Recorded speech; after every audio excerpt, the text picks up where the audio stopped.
Thank y'all for watching this video. Today I'll be showing you how I make vegan banana bread. Here are the ingredients. I will go through them one by one with you. First, you're going to start out with 3 overripe bananas, mashed but still slightly chunky, half a cup of brown sugar, 1/4 cup of vegetable oil, 1/4 cup of almond milk,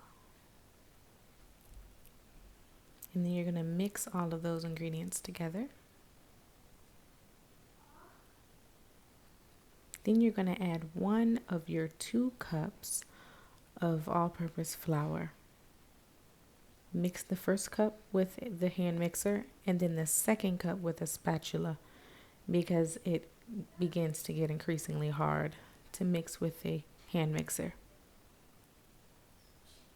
You're going to add 1 teaspoon of cinnamon and 1/4 of a teaspoon of nutmeg. Then you're going to add a teaspoon of baking soda and then 1/2 a teaspoon of salt.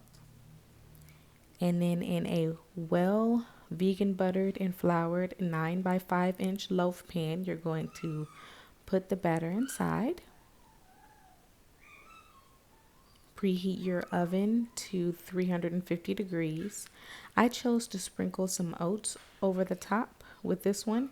You can always use pecans, walnuts, almonds, whatever you like. Put it in for 45 minutes, take it out, check it, cover it up with foil, and then put it in for another 15 minutes. So that's a whole hour. Thank you so much for watching.